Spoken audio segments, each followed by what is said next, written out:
So this is the 11th annual British Columbia Lung Association Air Quality and Health Workshop.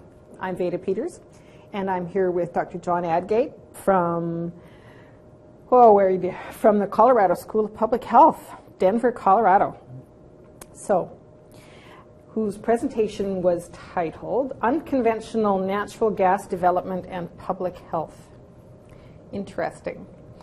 So, the questions that we have for you: what health effects or concerns have been associated with fossil fuel extraction or processing or transportation of?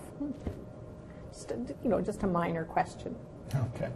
Well, that is a very broad question. And my talk today, I was mostly talking about unconventional development. And what that means is the term that's most commonly used is fracking, which I don't use because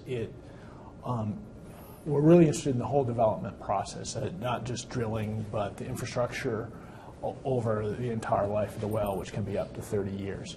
So over that time period, there's a number of things that can happen. There are emissions both during development process, when you're drilling the well and then you fracture it, and then the gas and water starts flowing back to the surface, and then eventually it gets hooked up to some sort of pipeline or process that can deliver the gas to where people need it.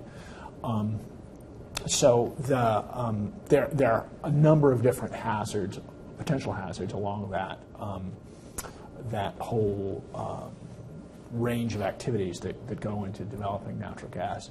So the things that we're interested in or concerned about are hazards associated with some of the air toxics. Methane is emitted from the wells, but there's also, depending on the field, other air pollutants, typically known as hazardous air pollutants in the States. But they include things like benzene, toluene, xylenes.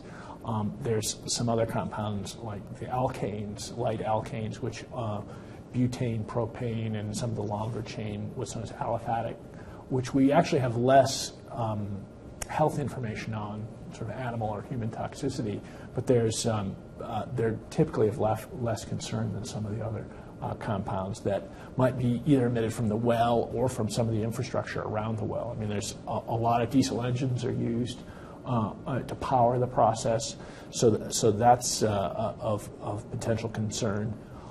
So those are just the chemical hazards. There's other hazards. There's the possibility of an accident, being hit by a truck, or getting in front of a piece of equipment. So there's both these sort of chemical hazards and physical hazards in and around these sites that I think are. So is there an area over which these emissions would be more prevalent?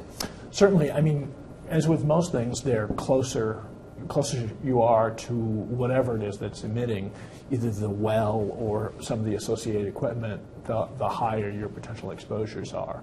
And it's, as I said, it's not just the well or the engines nearby. There's also a lot of infrastructure. There's dehydrators that, the gas comes out of the wells, for example, and there's water and other things. And they have separators and dehydrators and compressor stations that are, I think, important potential sources of air pollution as well. And what populations would be more vulnerable to these emissions, or is there one? Well, typically the way we normally think about this is either the young or the old are often more vulnerable. The young, because they're developing and they take in more air or more water on a per pound basis than adults do. The elderly at the other end of the spectrum have sort of probably less ability to recover or less resilience. So those are typically the two populations we worry about. We typically worry about kids more because they have a longer number of years ahead of them. So prevention in that population is and also people who have chronic conditions. Yeah, and that's a third group. Is so asthmatics or people with chronic obstructive pulmonary disease I think are two chronic diseases that are likely to be of concern in this area, who may potentially be more susceptible. Okay. Do we know the level of risk?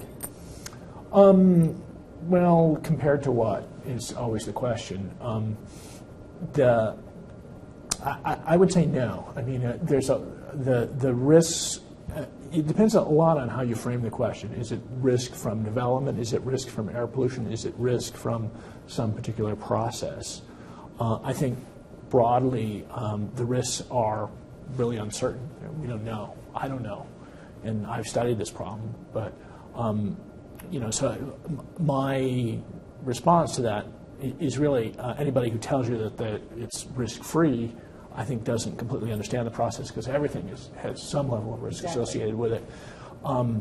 The question is, what level of risk are we willing to bear, and what things can we do to control the risks that exist? So that brings us to our next question: what approaches can we use to minimize the risk? Well, I really think it's this is largely an air pollution problem, as near as we can tell. People are concerned about water, but that is a sort of a pathway for humans to get the chemicals in and around the gas well development process is a little more, is a little less likely than air pollution, frankly, at least in my view, and I think that's the evidence supports that. I would say that. So a lot of what we need to do is on the order of pollution prevention, things that we can do to mitigate hazards. I think that the other part of it is all the public safety stuff around this. This is a relatively, like any industrial processes, there are hazards associated with it. So things that we can do to promote safety, truck traffic, and other sorts of safe industrial operations. For example, the gas wells, some of them can produce hydrogen sulfide, which is an acute hazard, nasty hazard that you want to avoid. And in most cases, I think, the industry has operated safely. There's ways to deal with that problem through using, biocides and things like that to keep the wells from going sour. But the pollution protection, the promote safety, and then sort of communicating with the public, I think goes a long way toward potentially alleviating problems. Just because if people know, they're less likely to be panic about it or overly concerned. And one of the key points in my talk was sort of fostering useful communication between the industry and people living nearby or other stakeholders, is it's a complicated dance, and I think both sides, both the people who live, who ostensibly gain some benefits, but also have to put up with the risks, need to understand both what they're gaining, what they're losing, and what level of sort of environmental quality they can expect in and around there where they live and work. So a communication process would be really important. Yeah, and it's not just a one-time thing. It has to be ongoing and consistent and done by trusted individuals who are I think informed about the process, which is that's tough to do. So are there some gaps that have been identified besides communication in the processing? Oh, certainly. Well, in processing or in sort of the investigation of health effects? Probably both. Well, what do you mean by processing? I guess I'm a little confused. I'm sorry.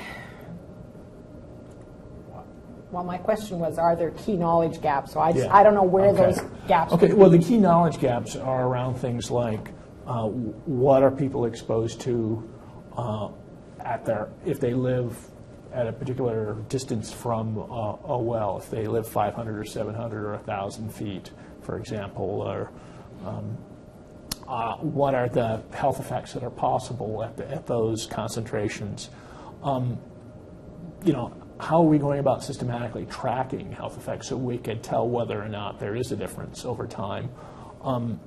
Do we have baseline environmental data showing that there is or isn't a change over time? Are all sort of key pieces to all this.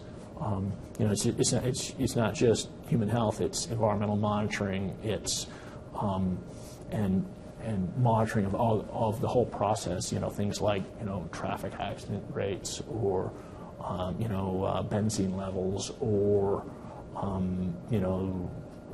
noise levels in the community. All these things sort of fit into the cumulative risk picture around these development sites. My impression is that people hear words like methane and benzene and immediately assume that this is very hazardous to their health. Yeah. Methane is the main component in natural gas, and so everybody has it in their household. They burn it. It heats your water. It heats your home. Aside from being an explosive hazard, it's not the most toxic thing that can potentially come out of a well. Something else, things that are found, the majority of what comes out of a gas well is methane. All right.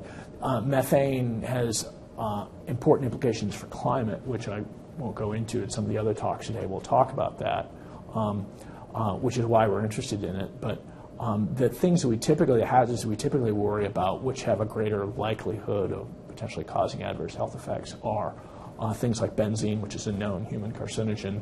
Although I will also point out that when you drive around in your car, the gasoline is about 1% benzene. Yeah. So we're all exposed to it constantly. The question is how much elevated might your benzene exposures be as a consequence of this process.